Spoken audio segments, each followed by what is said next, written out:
ang nag-iisang girlfriend mo sa radyo, DJ Lindsay.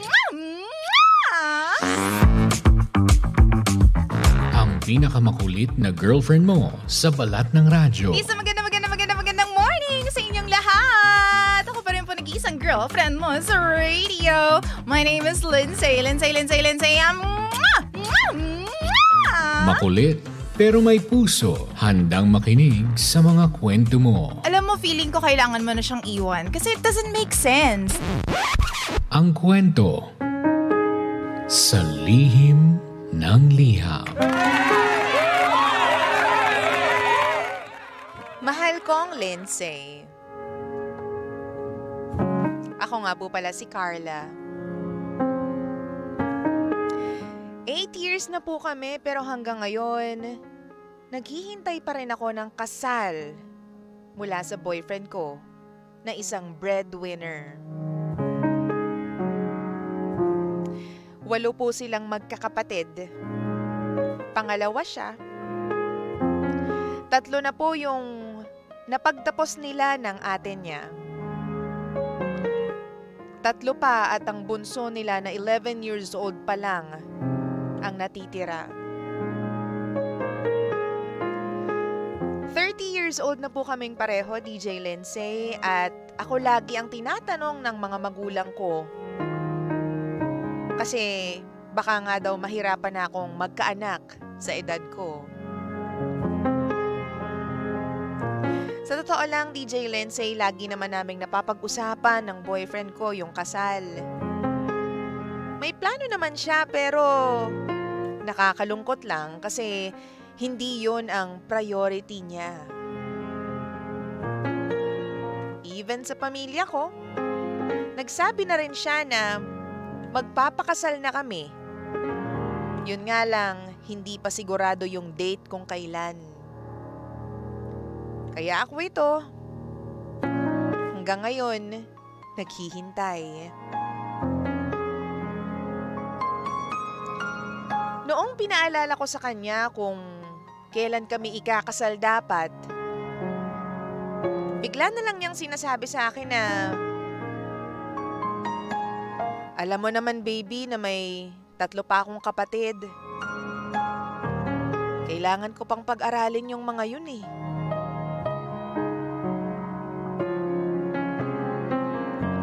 "11 years old pa lang yung bunso nila, DJ Lindsay.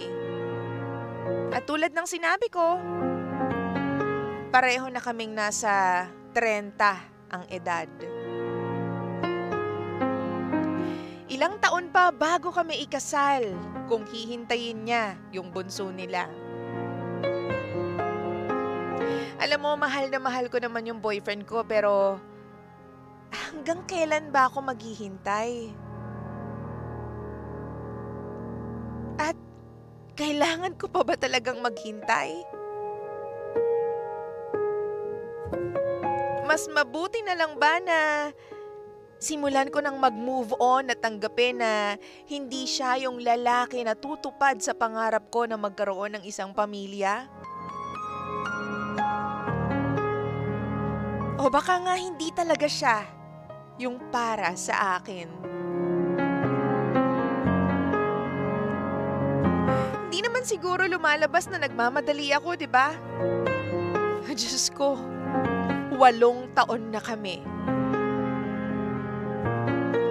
Pero napaka-OA kasi na maghintay pa ako ng more than 10 years pa bago kami magpakasal. Babae na lang ba lagi ang maghihintay, DJ Lindsay? Kailangan ba tayo na lang lagi yung mag-abang sa proposal or engagement? Ang hirap pala talaga na pamilya pa ng boyfriend ko ang kahati ko sa panahon. Ano po bang dapat kong gawin? Lalaban pa ba? O ititigil ko na?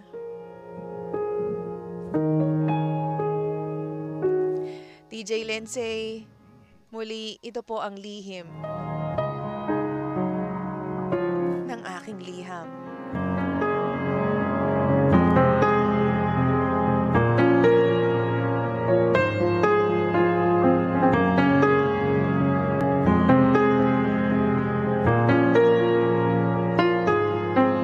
Lihim ng liham.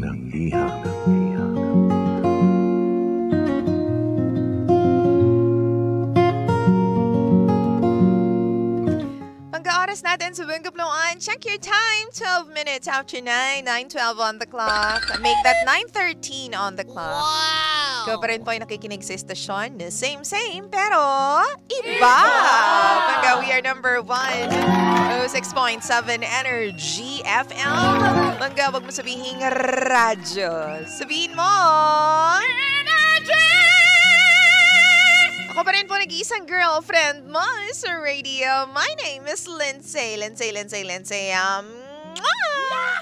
Keeping you company all the way till 11 in the morning. Ngayon pong hindi maintindihang panahon sa labas. Oo. Ngayon pong araw ng Thursday. Okay Ano nga bang gagawin mo kapag yung proposal na hinihintay mo parang puti na ang mata mo pero hindi pa po dumadating? Yung engagement na pinaka-aasam-asam mo, 'di ba? Parang hindi na at malabo namang dumating dahil napakarami pang obligasyon nung lalaking pinangakuan ka ng kasal. Buti nga pinangakuan ka Yung iba nga pinangakuan na, niloko pa. Yes, ikaw pinangakuan pero alam mo na may ibang, 'di ba, may ibang priority lang. Pero dadating naman, yun nga lang, wait lang. Just wait a moment. Wow! Just wait a while. Pero in all fairness, mahirap talaga. Nakakaano yan Anong tawag dito? Nakaka-disappoint, nakakadismaya. Bilang babae, yung tipong pinangakuan ka ng kasal. Kasi napakasagrado, malaking chapter ng buhay namin 'di ba? Well, lahat naman, babae at lalaki, malaking chapter ng buhay natin yung kasal. 'Di ba? At para sa mga babae, isang malaking page yan ng buhay namin. Kasi once na kinasal ka, magbabago ang lahat. O impusahan pa lang natin dun sa mga changes sa pangalan pa lang. 'Di ba? Hindi mo na dadalhin yung pangalan ng dadalhin mo pa rin naman pero syempre ang mangunguna na yung pangalan ng magiging mapapangasawa mo. Wow! 'Di ba? Tapos ngayon kailangan magiging isa na kayo. 'Di ba? Kailangan hindi mo isipin yung sarili mo lang palagi, isipin mo rin yung partner mo, yung asawa mo. Tapos after a few years, syempre magkakajunak na kayo. Magkakaroon ng iba-ibang priorities. Pero paano nga? Kung itong pinaka-aasam-asam mo na kasali, parang hindi mo alam kung darating pa or darating pa ba. My goodness. Wow! Pinangakuan ka pero hindi alam kung kailan dahil kailangan pang patapusin yung kanyang 3 kapatid na nakaasa sa kanya at dun sa ate niya. Mahirap nga naman talaga. Tell me your thoughts about this. Mahal ko Pangga ko, baby ko. Sabihin mo sa akin kung anong nilalaman ng puso mo. Isipin mo yung iniisip mo ngayon. Tulungan natin itong Pangga natin ngayong araw na ito sa Lihim ng Liham. Okay, facebook.com/energyfm1067. Punta ka dun sa live and igalang mo ang puti kong damit ngayon. Uy, pupunta ako ng Saan ba ako pupunta? Alam mo, hindi ko talaga alam kung sa Supreme Court ako pupunta mamaya. O sa City Hall. Attorney Mac, nasan ka ba talaga? Oo, hindi ko nga alam Basta ang alam ko magkikita tayo pero hindi ko alam kung saan kita pupuntahan. May lakad kami ni Romel mamaya kasi. Kaya dapat kagalang-galang ang ating damit. Oo. Para paghandaan ng future. Ang future! My goodness. Dali, ang sabi dito ni Fia Ann, okay lang yan. Mauunawaan mo rin ang bakit nangyari yan sa'yo, ate girl. At least nasa wedding preparation pa lang kayo. Hindi yung andun ka na sa kasal, saka hindi sumipot or worst kasal na kayo, saka siya ng ghost or saka kaniloko. Mag-unwind, mag-focus sila sa sarili, sa trabaho, pamilya. Malawak ang mundo, ate girl. Piliin natin na sumaya at tingnan ang hinaharap. Okay lang i-endure ang pain pero wag madaliin, wag din tambayan ang sakit na nararamdaman mo ngayon. Sabi naman ni Angel, masakit man pero hayaan mo na, at least nagsabi siya. Kesa naman after kayo ikasal, saka siya aamin at saka kayo mahihirapang dalawa. Kausapin mo kung ano ba talaga ang plano niya at kung para sa'yo ay nalalabuan ka ba, 'di ba? Hiwalayan mo na 'yan kung ayaw mo na. Wow! Sabi naman ni RM, be thankful na rin at natauhan siya agad. Mas mahirap kasi nakasal na kayo tas bigla siyang mag-e-emote ng ganyan. Look at the brighter side na lang, move on and glow up para pagsisihan niya ang kaduwagan niya na magkaroon ng buhay kasama ka. Grabe naman. Uy, grabe naman kayo sa mga comments ninyo, no? Oo, mga bakla kayo ng taon. Sabi naman ni Dia, ganun talaga ang buhay. Accept the fact na baka hindi ka niya totoong mahal. Masakit isipin na ganun po, pero ganun talaga ang buhay. Accept it and move on. Wow! Sabi naman ni Han, wag mong ituloy kasi wala talagang balak yan na pakasalan ka. Napakatagal nyo na, 8 taon, tas wala pa rin. Sabi naman ni Mercy, in 6 years na relationship or 8 years, dapat nape-pressure na yan or napipilitan na siya na pakasalan ka. Hindi ka talaga mahal niyan, ginawa ka lang trophy or display, masabi lang na meron siyang girlfriend. Okay lang yan, at least hindi pa kayo kinasal. Make yourself better. Mag-focus ka sa sarili at sa karir mo. Wag na wag mong panghihinayangan ng ganyan na lalaki at wag na wag mong babalikan. Darating din yung right guy na makakakita ng worth mo if magpakasal ka, i-invite mo yung, yung ex mo na immature. Hi! Sabi naman ni Dulce, nako, mas may balls pa yung mga Becky kesa dyan sa fiancé mo. Sana may makahanap sa'yo na talagang paninindigan ka. Grabe yung 8 taon, nagtiis ka pero wala naman palang balak na pakasalan ka. Hoy! Meron naman siyang balak na pakasalan si ate mong girl. Yun nga lang kasi, sa ngayon, meron pa daw ibang priority si kuya. Alam mo, naiintindihan ko si kuya ha, para sa mga breadwinners dyan, or para sa mga tao na sila yung inaasahan ng pamilya. Siguro, it just takes a really clear and, clear na communication nga. And agreement, no, sa between the two of you. Kung ano ba talaga yung gagawin ninyong dalawa. 'Di ba? Kasi yan talaga yung mararamdaman ng babae na sinabihan mo pakakasalan kita pero hindi pa sa ngayon. Tapos hindi niya pala fully na-understand, hindi niya pala fully na-recognize yung eagerness mo rin na pakasalan ka at pakasalan siya, pero meron pa kasi siyang kailangan unahin, yung responsibilidad sa pamilya. Wow! Diba? Mahirap din kaya yung sitwasyon niya. Sana alam niya lahat ng nararamdaman mo, no? Sana sinasabi mo rin sa kanya para fair lang. Kasi baka mamaya hindi niya alam na troubled na pala yung relationship ninyong dalawa, na ganyan na pala yung nararamdaman mo, tapos siya parang, sige lang, normal lang ang mga araw.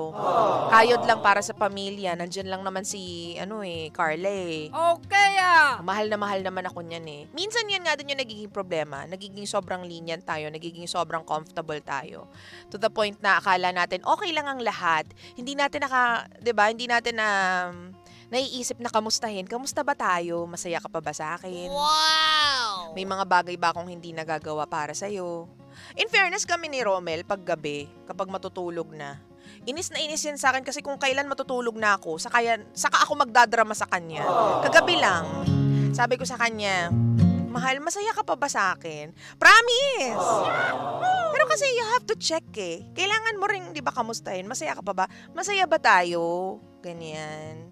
Sigurado ka na ba sa mga desisyon mo sa buhay? Wow! Ganyan. Parang lang, di ba, kamustahin mo lang, i-check mo lang kasi baka mamaya may mga bagay kayong hindi natatouch, di ba, on a regular basis, tapos kailangan talagang pagtuunan ng pansin, kailangan yung pag-usapan, di ba? Para kahit papaano, updated kayo sa happenings ng isa't isa.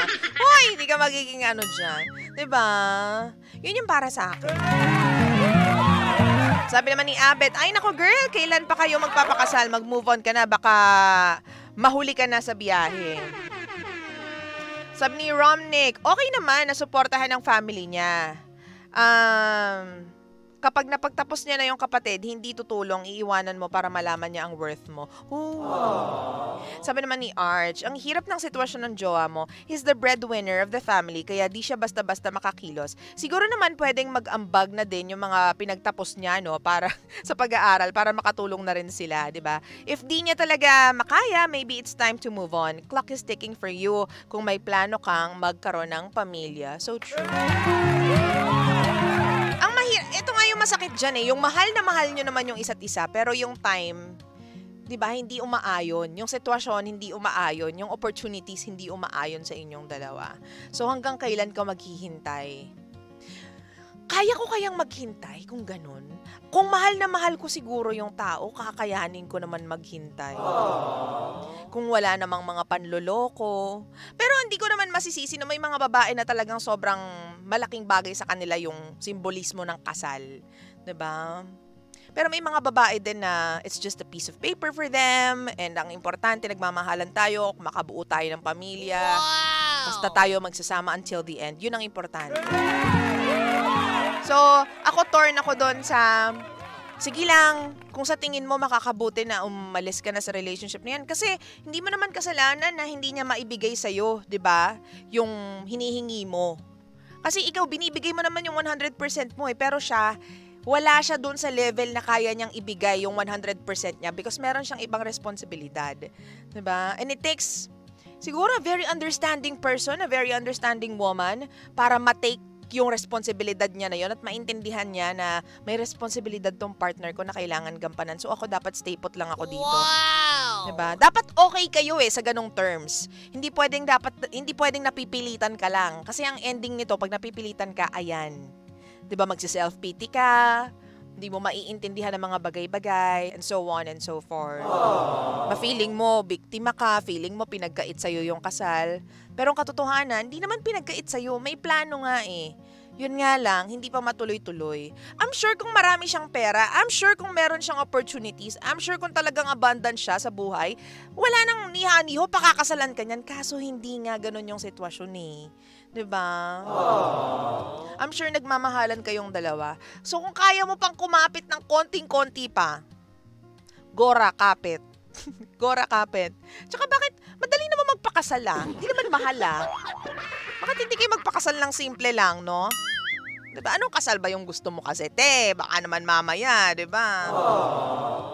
Kung kasal at kasal, madali na magpakasal po tayo kay Mayor. Ikakasal agad kayo. Magkano lang ang gastos dyan? Ay, nako. Tanungin mo ako. Gusto mo yun? Promise, di ba? Sabi naman ni Darwin, baka sa umpisa pa lang, hindi talaga handa sa commitment yung partner niya. Sayang yung gastos. I miss you po, Pretty Queen Lindsay. Hi, thank you so much. Sabi ni Leonard, bigyan niya ng ultimatum 1 taon pa kung di kaya mag-decide na magpakasal sa'yo, di maghanap ka na po ng iba. Ako turning 8 years na rin bago ako nagsabi na magpapakasal na kami. 1 year din bago kami nagka-baby. 34 na asawa ko. 34 na ako, asawa ko 33 years old. Wow! And yes, tulad ng sabi ni Leonard, no, meron ka namang right talaga na magbigay ng ultimatum because babae ka. Diba? Kung sa tingin mo, 1 taon na lang, gusto ko na talaga magkapamilya, gusto ko na magpakasal, tapos hindi niya pa kayang ibigay sa'yo yun, go, you have the right to do that. I-dictate mo, 1 taon na lang, kapag hindi pa tayo nagpakasal, I'm sorry, pero I have to go away. I'm sorry, but I have to cut this thing on. Put an end to this thing na. Kasi we're leading nowhere eh. I can't wait for you, sabihin mo sa kanyang ganun. Sabihin mo na, diba? Para saan pang magpapanggap kayo eh. Diba? May pangangailangan ka din eh. So, kailangan mong maging prangka sa kanya. So, there. Again, it's either iintindihin mo siya at magsistick ka with him dahil mahal na mahal mo siya, tulad ng sinabi mo. Sabi mo kasi, mahal na mahal ko naman po siya. Pero, nasa sayo rin naman kung gusto mo siyang bigyan ng ultimatum. Diba? Pwede ka naman mag-dictate. Pwede ka naman mag-raise ng awareness sa kanya na, oops, hindi ako maghihintay forever. Wow! You might lose me kapag mamaya hindi pa tayo nagpakasal. O, diba? So there, okay lang yan. Kasi you only have one life to live. 30 years old ka na, ilang kembot na lang, be? Oh, wala ka na nga sa kalendaryo, ilang kembot na lang, no? Oo. May right ka naman to do that. Lalo na tayo kasi may sinusunod tayong biological clock tayo mga babae. Pero just be healthy. I'm telling you, magiging okay ang lahat. Wow! And again, tulad ng lagi kong sinasabi, sa bawat ending ng liham, ipagdasal mo ang mga bagay-bagay sa buhay mo. You will never go wrong asking for guidance sa Lord. Sabihin mo, kung siya po talaga ang lalaki para sa akin, please bigyan niyo po ako ng lakas ng loob, ng lakas ng pag-iisip na panindigan ng desisyon na sasamahan ko siya hanggang sa huli. Pero kung hindi po talaga siyang lalaki para sa akin, alisin niyo na po ako sa relasyon na to, Lord. Ganon. Wow! Talaga, laging ask mo yung guidance ni Lord sa araw-araw. Lalo na kung yun yung dyan ka-challenge sa part na yan ng buhay mo, sa relasyon mo. Kapit ka lang kay Lord, magiging okay din ang lahat. 9:27 on the clock. Ay nako, iba-iba talaga yung pangarap natin sa buhay. Pangarap ng masayang pamilya, pangarap ng masayang love life. Tuwing ikaw